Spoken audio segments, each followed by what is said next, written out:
Hi, I'm Dr. Stephen Dorn, and welcome to the health segment of Western Wisconsin Journal. I'm a family practice physician here in Hudson, Wisconsin, and today's topic is on nutrition and fitness, and we have a special guest with us, Brian Zehetner. Welcome to the show. Thank you. It's not often that you have one person that knows about nutrition and exercise together. We've had dietitians on the show, and we've had physical therapists or trainers on the show, but we've never had it all in one person. So he's very special. But tell us what you do now for a job, and give us a little bit of your background and how you became an expert in fitness and nutrition. Sure. Right now I work for Anytime Fitness Corporate down in Hastings, Minnesota, and I'm sort of their science guy, for lack of a better term. I'm their Anytime Health Director, and so I deal with anything that relates to nutrition, fitness, or disease prevention and management. And I originally came up here from Wisconsin. I'm a cheesehead originally, and came up to Minnesota to go to school. And so I went to the U of M and got my degree in nutrition, and then worked at WIC for a year, the Women, Infants, and Children Nutrition Program, and then went down to Texas and went to grad school down there and got a second nutrition degree. And all throughout college, I had always had an interest in fitness and things like that, so I became a certified personal trainer during college and did that as sort of a side job. You know, didn't make much money because I was a full-time student and things. But went down, got my internship down in Texas when I was down at grad school to become a dietitian. So I did that, and I was down there for about a year and a half and finished my grad degree because I got credits for my internship. And then came back up here, and I worked at a couple hospitals in the Twin Cities, Abbott Northwestern and Regions Hospital, pretty well-known facilities. And did that for a couple years, did the clinical thing, because that's what you're supposed to do when you're a dietitian and you get out of school. So I got really good clinical experience. I worked in the gastric bypass ward. I worked in general surgery, the burn unit at Regions. I did kidney transplant at Abbott Northwestern. So just a lot of different experiences. And then my wife and I decided to move, and we wanted to move somewhere, and we thought Vegas would be a good place. This was back in 2003, so we're like, hey, let's move to Vegas.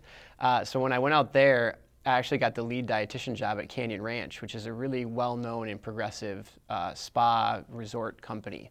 And they're based in Tucson, Arizona. And they had a facility in the Venetian Hotel and Casino. So I actually worked in a casino for 2 years and met with clients on their vacation for nutrition or for fitness or whatever, which is a little bit odd. Is that what they come there for? Sort of. Gamble. Well, a lot of people would go there to gamble, but some people would actually come there to work out and just kind of live that lifestyle. And it was sort of odd to have it in a casino, but we were sort of away from the actual casino floor and stuff. So I did that for 2 years, and then when I moved back here, I started my own company called Fueling Performance, and I still do have that as sort of an adjunct company to this day.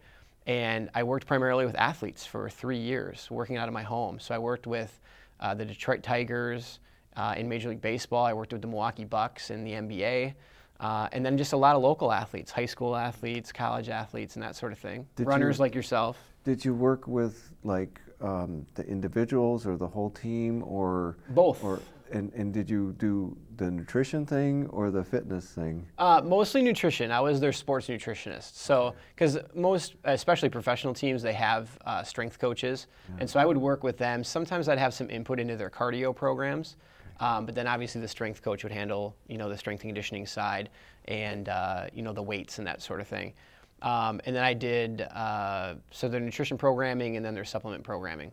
And then I did that for 3 years, and then I whenever a coach gets fired from a team, kind of the whole staff gets fired. So I ended up losing some of those contracts and had to make up some of that money through working with individual clients, and it became somewhat difficult, and then the economy hit and things like that. So I ended up sending an email to the CEO at the time of Anytime Fitness saying, hey, do you guys need a science guy, quote unquote? And he said, yeah, we do, So I went in there and interviewed, and a week later I started. So, and it's been, how big is that company? It's pretty big. There's 1,650 clubs now in the United States, and then in about 15 countries worldwide. So we're the largest co-ed fitness franchise on the planet.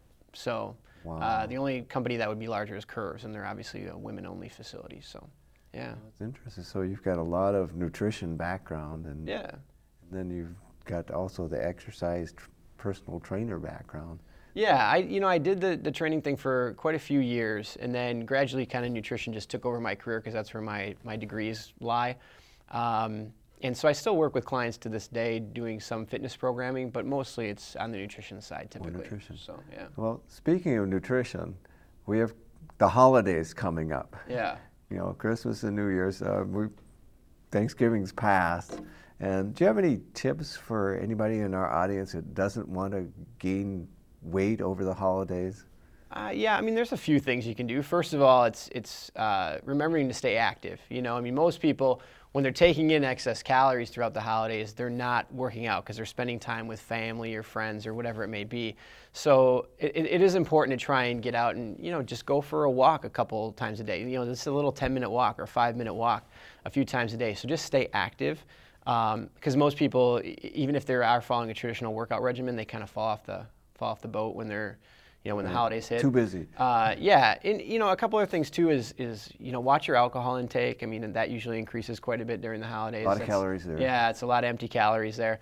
Another thing is, you know, to be a realist. You know, I'm a big fan of looking at things realistically, and you know, telling people not to avoid, you know, brownies and cakes and pie and all those things that people really gravitate toward. You know, it's have a reasonable portion size, or if people are snacking all day long, to try and stick to a regimented plan. You know, in other words, I'm going to have my 3 square meals, and then I might have a snack or two like I normally would. You know, because I know on Thanksgiving, my family, there's food out throughout the entire day. And it's just one big meal, you know, throughout the entire day. That's and dangerous. Yeah, and that really wreaks havoc on the waistline, you know. So if you try to stick with, okay, I'm going to have breakfast, and then I'm going to have a break, and then maybe I'll have a snack, or if not, I'll just go right to lunch, and I'll have a normal lunch like I typically would, and then maybe an afternoon snack, and then a dinner. If you stay more regimented like that, I think it helps out a lot. And then it's you know, kind of keeping this general thought in mind, and this is sort of a general concept, but just that one meal doesn't make or break anything really. Right, that You know? one big meal. Yeah, or even one day, you know? I mean, it's the grand scheme of things. If you add a little weight, even throughout the holidays, most people may add, you know, 5, 7, even 10 pounds. It's pretty easy to get off in January too, but even if you look at it from just a meal perspective, hey, I had a really large dinner, I had a bunch of desserts maybe that I probably shouldn't have or whatever, that's fine. Just get back on your plan. For it. Yeah, just get back on your plan of exercise and nutrition the next day. So. I always feel guilty. I say I've got to do more running or something like that. Sure. Or I'll just kind of like, well, I know I'm going to have a big meal, so I'll eat a smaller meal, you know, beforehand, and maybe a smaller meal after. Actually, there are strategies. Yeah, that's a good point. I mean, you can, 2 things you can do, or one of 2 things would be to have a salad or some broth-based soup before you have a meal. You know, those items are very low in energy density, so they don't have a lot of calories for the amount of food that you actually get to eat. You know, you can eat a pretty big salad, and it could be very few calories if you go easy on the dressing and some of the cheese and other things that you might put on it. You know, so if you can fill up on some of that type of food, especially healthy food, and then presumably you'd eat less of, you know, whatever, steak, prime rib, even chicken, or whatever it is, you'll have smaller portions then. You know? That's an interesting tip. So if you have something that's bulky, low calories, like a salad, you might not eat as much as the high calorie stuff. That's and even a nice strategy. Well, like I said, even a broth-based soup, you know, water and fiber are 2 things that add bulk to food, but they don't add calories. So if you can find some things that are relatively fibrous, like a salad, or you know, have plenty of water, like a soup, or even just, you know, typical fruits and veggies, those things go a long way to helping you fill up without you know, breaking the calorie bank.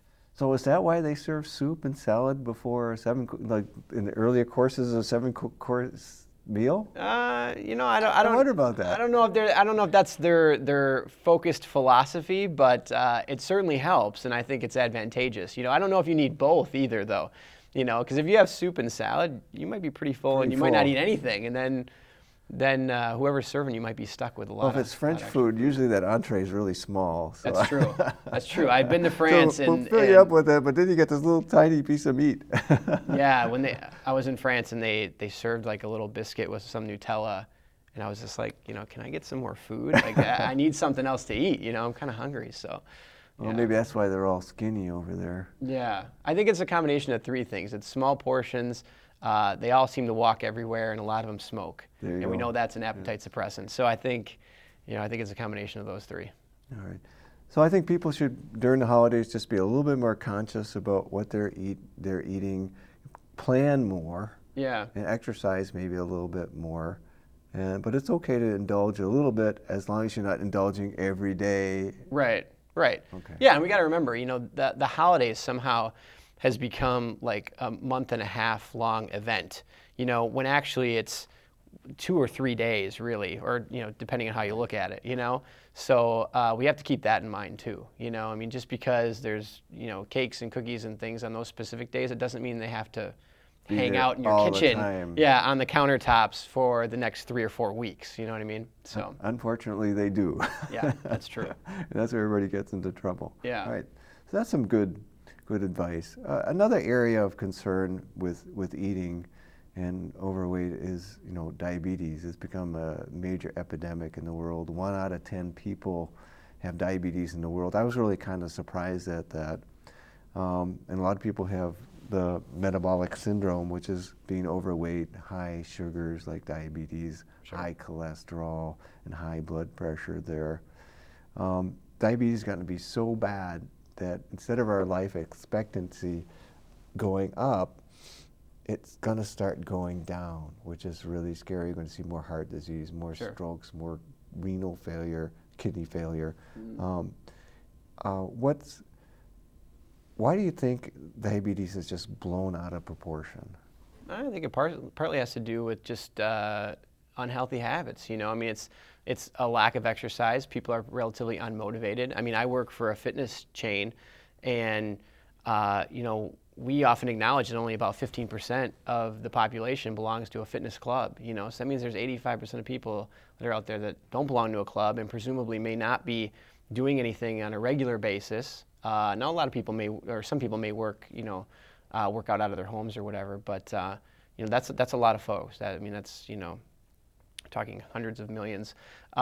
So that's pretty amazing statistic. And then if you think about people just eating too much, and I know there's this kind of debate about whether you become overweight and then that causes insulin resistance or vice versa. And I think it's just a combination of those two, because let's face it, most of those folks are type 2 versus type 1. Type 1 diabetes that you typically get when you're a kid or a juvenile, it's a pretty low percentage of the population compared to type 2. So it's got to be related to weight and excess adipose tissue and fat tissue and things like that. So, and the tough part is that a lot of the diseases you mentioned are completely manageable with behavior change, behavior modification. You watch your sodium intake, you increase your potassium intake, that could help your blood pressure.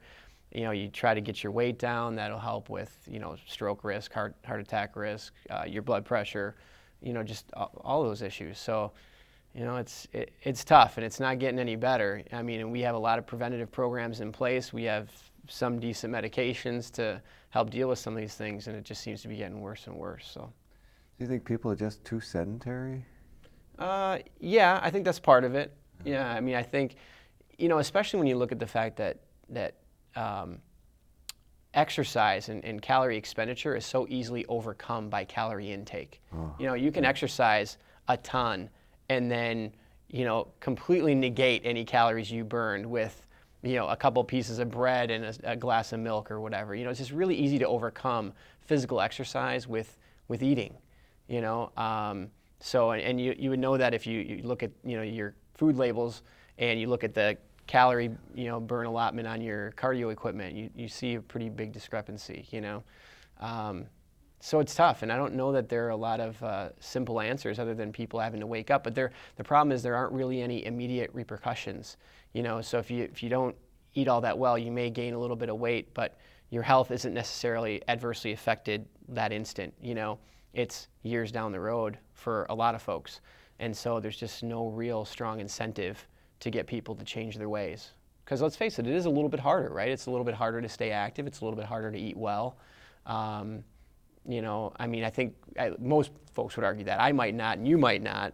People who sort of live that lifestyle and have become accustomed to it. But a lot of folks would argue that it's probably more challenging to eat well and to buy fruits and vegetables and do all the things that you should do. I think that's an important point, and I try to tell my audience in different shows I've come up with the same thing in terms of, what's the easier thing to do? Exercise and burn calories, or just not eat the calories? And it's so much easier not to eat the calories. And I give the example of if you eat, 3 cookies, it's maybe 250 calories.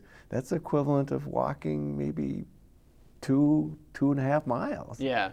Well, when you say it like that, it's easier. But in practical terms, people look at it and say, man, it's just that looks really good. I really want to eat that. Or they're small. Yeah, it's just, I think the practical nature just takes over and people just say, well, I really want that. That's my desire. It's not really going to adversely affect me. And a lot of people have discovered that it's not so much having these sort of bad eating days, quote unquote, but it's just this creeping weight gain. It's a few extra calories each and every day for several years, that causes this creeping weight gain. All of a sudden you're up 5 pounds, and then it's 10, and then it's 15. But when you look at it, it never really seems like that much until you're 50 pounds overweight or, right. 100 pounds overweight or whatever. So. And then it's the other way around too, in terms of losing weight. Yeah. It takes time to lose weight, and I don't think people have patience, and they throw up their hands and go back to their old eating. I mean, if you gain a pound a month, that's 12 pounds a year, and over the years it goes up. Well, it's kind of the same thing with losing. It takes time, and I think people want a quick, easy answer right now. Yeah, well, and the funny thing is, it could take, if you gain, whatever, a pound a month, for 5 years, you're looking at, 60 pounds. Yeah, but ultimately, you could get 60 pounds off within a few months. But, and you can do that with sort of like a fad diet, or you could do it, presumably the healthy way by just eating less and exercising and things like that. But then once you get it off, then the real work starts, because then you really have to monitor even more closely. Exercise becomes the more important variable then.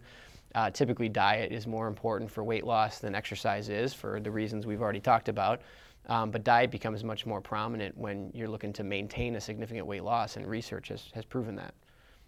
So and I think it takes a little more effort to be active on a consistent basis, and people just can't commit to that.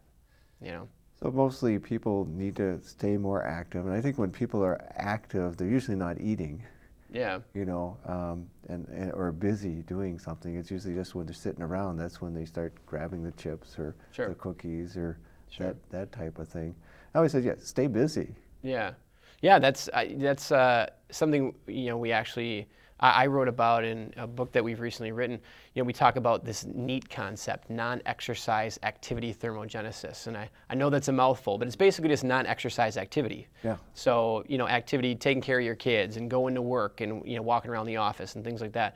It's just people are really sedentary and don't do enough non-exercise activity. So I was obviously telling you right before we started the show here that I like to just walk on the treadmill if I'm watching TV or something, because I feel like at least I'm getting in some activity, even though I'm watching a show that I like to watch. And most people that are watching the same show are probably lounging on the couch doing it. Right. And I used to do that too, but I've realized the importance of non-exercise activity and just playing with my kids and doing all these different things. So I've really, made a conscious effort to increase that, and that can have a really profound impact on your weight. Some PhD researchers out there think that this NEAT concept is really what's caused the obesity epidemic.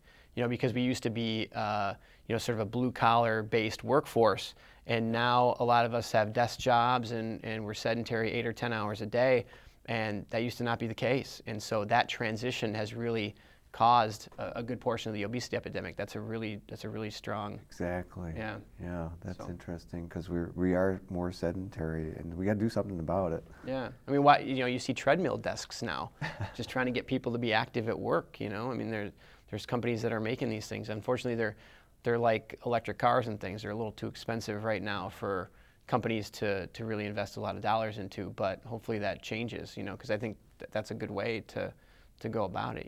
To walk at 1.5 miles an hour. While you're typing away at your computer or something like that can work. Well, that would just slow down my typing even more. So it's Yeah, pathetic enough as it is. I hear you. I'm not a very good typer either.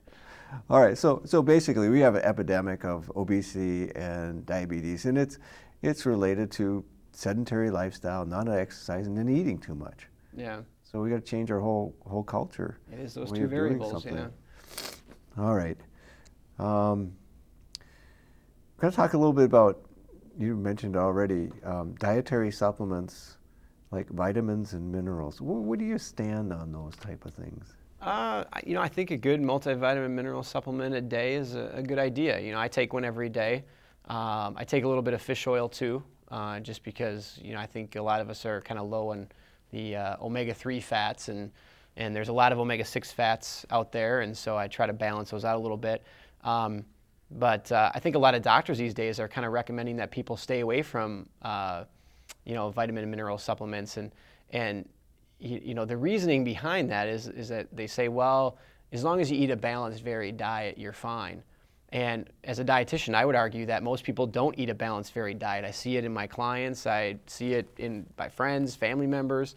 I don't think people eat a very balanced, varied diet. Or, I think people eat a lot of monotonous. There's a lot of monotony in people's diets. They eat the same thing every day. Same thing every night, every day. Yeah. And so if that's the case, then I think it behooves you to take a multivitamin on a daily basis. So that would be my argument for it.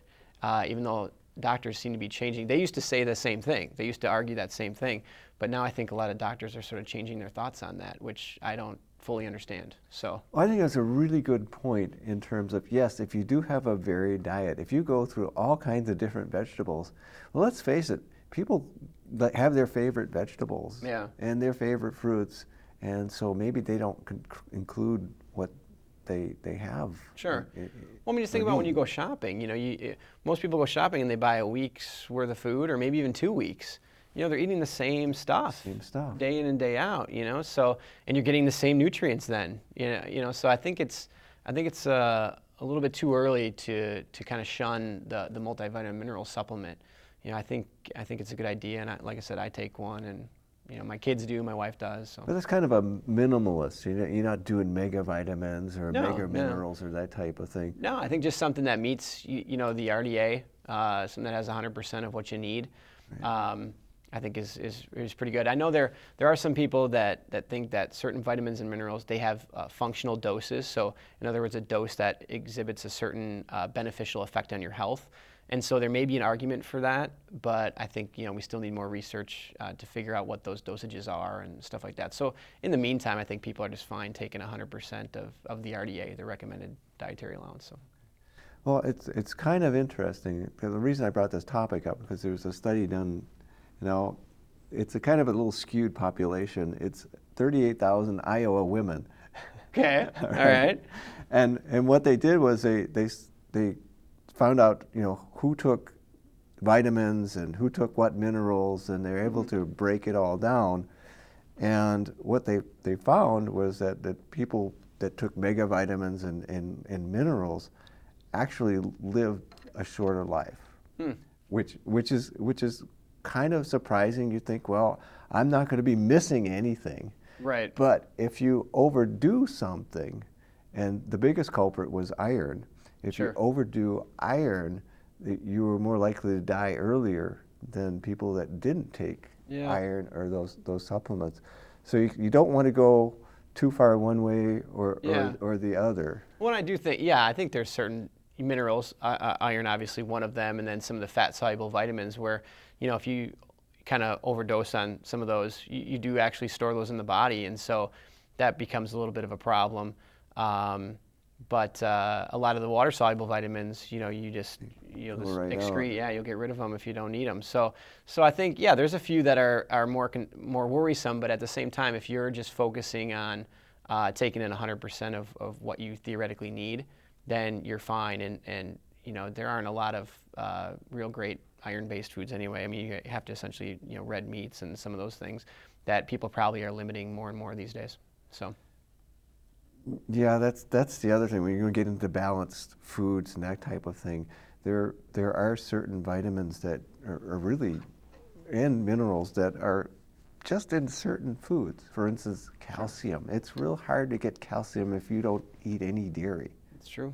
Yeah, it's true. And that's why, Tums and Caltrates and all these supplements are pretty popular, Same thing with fish oil. There's not a lot of great sources of omega-3 fats, which are sort of anti-inflammatory by nature, which is a good thing, but there just aren't a lot of great sources. And if you're not eating Who eats fish every day? fatty fish, fatty fish a couple times a week, which a lot of people don't do, especially in, Minnesota, then that becomes a little bit more challenging. And so then people look to supplements as a sort of an easy fix for that. And one thing that was interesting in the study, the one mineral that actually enhanced life or life expectancy was calcium. So I guess what I would recommend to my patient is, in a lot of women, just keep going with the calcium and the vitamin D supplements because you need the vitamin C to absorb. So that's the one thing that I learned from this study. So you really have to kind of be smart about this. Yeah. In a way. Well, and it's tough too, because where do you go to get the latest information? Most people probably don't have a clue, especially when you're talking about something as specific as vitamins and minerals. Most people don't really know where to go to get reliable information about how much they should take. And I don't even know that a lot of people have confidence in their physician and their knowledge of that particular topic. So it does become a bit of a challenge, trying to figure out what to do. And then it changes. Yeah. You got so it can be probably frustrating for patients. Yep. Although I've got some patients that they want to know every level of every mineral, and they take all kinds of supplements, and I hope they're watching this show because they shouldn't be taking all those supplements. Yeah. No, and obviously the research has proven it, right? Yeah, right. One thing that I noticed, and I just want to, is that it tends to be the herbs and spices seem to help people live a little bit longer. Yeah. And I don't know much about that, and school's still out on that, but I thought I'd throw that out there. Well, I think herbs especially, I mean, you're talking about plants essentially, and that's where all our medications come from anyway, So I think a lot of the herbs have pharmacological effects or drug-like effects, and so, they may have some beneficial effect on health that we don't fully appreciate yet, and we haven't really done a lot of the research on them, and they're not particularly well regulated by the federal government, so it becomes a challenge. Look at stevia now. A lot of people are really big on stevia, which is an herb, and it's a sweetener, an artificial sweetener. Even though it's not artificial, it's sort of natural because it comes from a plant. But so some people say it's better because it's natural versus like a Splenda product, which is sort of artificial. But at the same time, it may have pharmacological effects because it's a plant. So we just don't know that. But both are approved. I recommend both to my clients, so it's not really a huge issue. But I think for a lot of the other herbs, they may have some beneficial effect on health that we just can't fully appreciate. So it'd be nice to just know a little bit more about those. Yeah. And there are a couple databases that professionals like myself and like yourself have access to, where we can sort of find out. We can get like letter grades for a particular herb, and then a specific disease that it may have a beneficial effect on. So that's kind of nice that it helps us out and says, hey, this particular herb is an A for this particular condition, or it's a D for this particular condition. So there are a few of those out there to help professionals, but consumers don't typically have access to that. So that's, again, where it becomes tough for the general consumer to know what to do, because they don't have access to some of those databases. You raised a good point in terms of the FDA and regulation, but a lot of supplements aren't regulated in terms of nobody knows what exactly is in them. Yeah, yeah. I mean, they're regulated, but at the same time, it's the onus is on the government to prove that a particular supplement is causing a problem, and the supplement arm of the federal government, that handles the legislation for the supplements, is chronically underfunded and not very well staffed, and they have great people that work there, but they can't manage that whole situation. When you look at pharmaceutical drugs, I mean, we have to prove that they're safe and efficacious, that they work, that they do what they say they're supposed to do, and that they're safe for us. You don't have to prove that for a supplement first. It's almost after the fact. Oh, hey, this supplement might have caused a potential problem, a real problem here. And then it's after the fact. We have to go back and look and say, okay, well, yeah, this did cause a problem. We're going to take it off the market, or we're going to, punish this company. We're going to give them sanctions and things like that. But again, the government can't do that for such a huge industry, and in the supplement and herb industry, and I mean it's a multi-billion-dollar industry. It's so sometimes you're not sure what you're getting when you buy vitamins. I mean, they may Sure. be 100% of vitamin whatever. On the other hand, if you're getting a mineral, is there something else in there that may not be good for you? You may Sure. be thinking you're getting a good calcium, but Sure. is it pure? So I think people have to understand that supplements and nutrients are not always tightly regulated, Right. and broken down by the government to see if they're really truly what they are. Well, yeah, and the nice thing now is that supplement manufacturers actually have to follow GMPs, which are good manufacturing practices. So that's a good thing. But the onus is still on the individual company to do microbial testing and all these other tests to make sure that their product is pure. So they do have to follow good manufacturing practices, but at the same time, some companies are going to go, because they really believe in their products, they're going to go to the nth degree to prove that their products are safe and that they work. Other companies aren't going to do that. They're not going to invest the money because, frankly, they don't need to. So you want to try and get to these companies over here that are investing that money, and stay away from those other companies. But again, how do general consumers really know which ones are which? And I don't have a good answer for that. It's tough. It's not easy. You say, well, is this bottle or this? Well, which one's better? Yeah. And it's interesting. I saw an article from Consumer Reports, and they tested protein supplementation. It's usually some kind of powder, and you Yep. mix it, and you got these guys that are lifting weights and eating the protein at the same time, which I always thought was really not the best thing to do. When you're working out hard, you might throw it up or something like that. Yeah. But what was very interesting is there was a lot of heavy metals that, and being a nutritionist, heavy metals are bad things. Yeah. Actually, in those protein Yeah. supplements. Yeah, I remember that. I remember when that study came out. Yeah. They do a good job of sort of keeping track of the supplement industry when the supplement industry doesn't keep track of itself.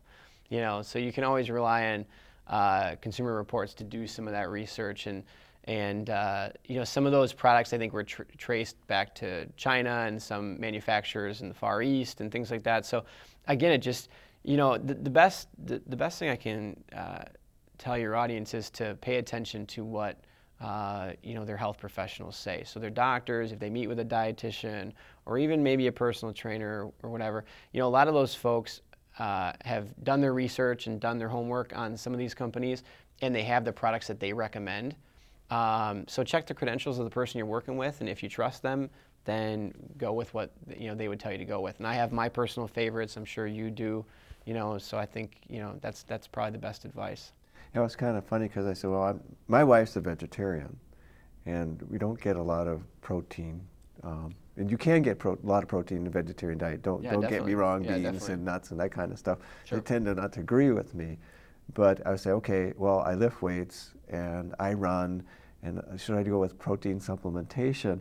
And then I kind of read that article, and it's like, I'm not sure I want to do that. Yeah.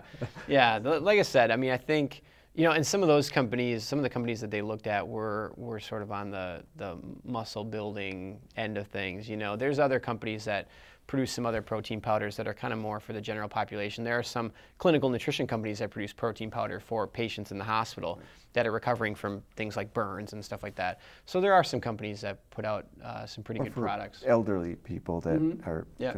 don't eat well, or Just as a general supplement, not necessarily to get, you know, the huge muscles, bulky biceps. I need an 86-year-old lady with big Yeah. bulky muscles there. That'd be interesting to see. All right. Well, I want to talk a little bit about how you approach training for, you know, different people. And I'll just skip right to the heart of the matter. It's the woman who's like 40 years old. She's got a body mass index of 35, and for the audience, body mass index is a way of accounting for height and weight. And 25 is normal. You're overweight if you're 25 to 30, and 35 would be considered obese.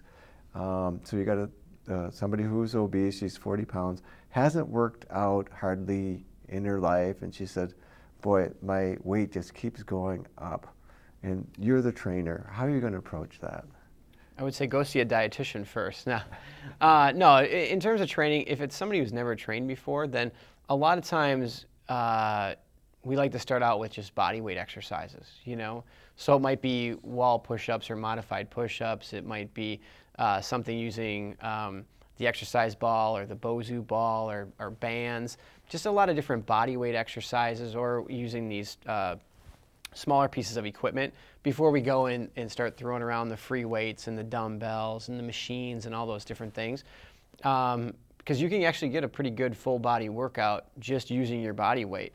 And it works really well, and it's challenging. It can be challenging for people that have trained for a year. I mean, I've lifted weights for probably 17 or 18 years, and I can still get a great workout without using any weights whatsoever, just my own body weight. So we usually start there. Again, bands, balls, and maybe some light dumbbells and things like that. And those are things they can have in their home too. Yeah, right. That's the other thing too. Is the other key point is that it really depends on what they have available to them. A lot of times you start out with body weight, especially if they don't work out at a gym, because they just don't have access to some of that other stuff. And again, you can get a great workout in regardless. So it just depends on what they have access to. If they do have full access to a great fitness facility, then it's kind of a blank canvas. You can kind of do almost anything, and you can really get people pretty motivated in the beginning, because typically as you start exercising, they're going to start eating better, and the pounds are going to come off pretty quickly, especially if they're significantly overweight. So it's always a little bit harder to keep them motivated once they're down 20 or 30 pounds and they still have more to go. Then it becomes a little bit more of a challenge, because they feel like they've already accomplished something, but you just got to convince them it's not the end of the road, that we've got more work to do. But yeah, I mean, I think there's a wide variety of things you can do with training, but usually it starts with your own body weight. So kind of keep it simple at first, yeah. And you're not going to... That's my life philosophy. Keep it simple, stupid. The KISS system, yes. Yeah. Well, you're not going to throw them underneath the bench press mentioned 225 pounds or something like that. Right. Yeah, you got to take it easy. Flexibility exercises are really important, and probably more so just cardio, just so you can get your fitness level up in general, your heart health. Try to focus on that first. That's the most important muscle in your body, right? So focus on that first, and then you can get into some of the strength training exercises and things like that. But it's always a progression. So if this 40-year-old overweight lady doesn't work out, what kind of cardio would you have them do?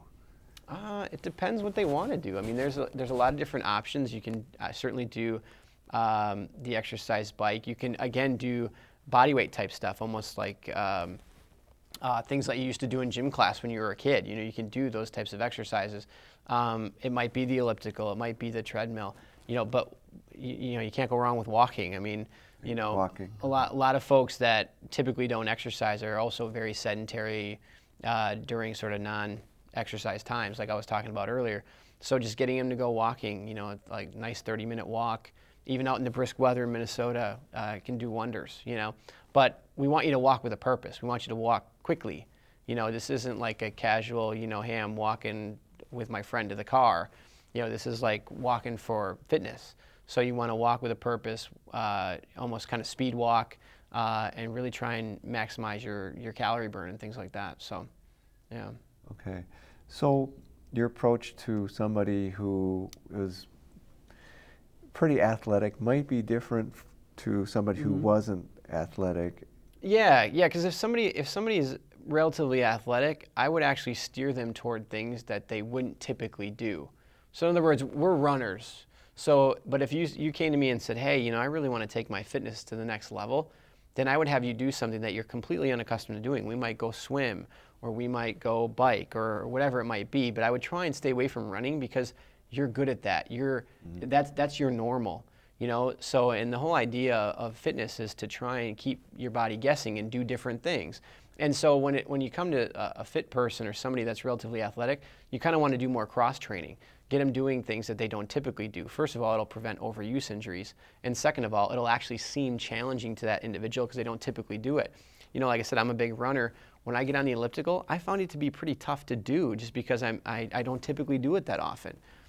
So it becomes kind of hard. Or even when I get on the bike, you're using so many of your leg muscles that you might not even use when you're running necessarily. So it becomes more challenging. And so that's a way that I can keep myself progressing in terms of my own fitness level. Well, I think it's interesting.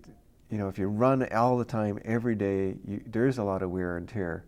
And then if you do get in the pool some, or do the cross training where you don't get that pounding, you're saving your knees from wear and tear. And I'm a big fan of cross training or doing something. I hate the pool. So if you were my personal trainer and you said go jump in the pool, I was like, no. I do too. I like the pool if I'm just having a fun swim, but to do laps, If I'm injured, I'll go in the pool. If Yeah. a knee or an ankle or something, I go in the pool just to work out. But I like the cross trainer because it's not the pounding, and yet I can work up a pretty good sweat on that. Sure. So, and I think it saves my knees. Yeah. No, definitely. So Definitely. so everybody's a little bit different. They need to find a program, and that's where a personal trainer helps. Yeah, I would say if you're a beginner, work with a trainer and hopefully they'll be able to find you something that you enjoy doing, because that's the whole idea, is to get you engaged in it, to get you doing something that you like. If you're already a fitness buff, then the idea is to get you out of your comfort zone and to make you a little bit more uncomfortable. So it just depends on your experience with fitness in general. Good. So. Well, Brian, thanks for being on the show. Yeah, thanks for having me. And we talked a lot about fitness, we talked about eating, and we talked about keeping busy so that you're not eating. Yeah. And think about what you're eating. So maybe this Christmas season people won't gain as much weight. Yeah, well, hopefully not. I mean, but if you do, again, you can get it off in a reasonable time frame. You just have to get back to your typical healthy behaviors and give it time. There you go. Well, thanks for watching. I'm Dr. Steve Adorn.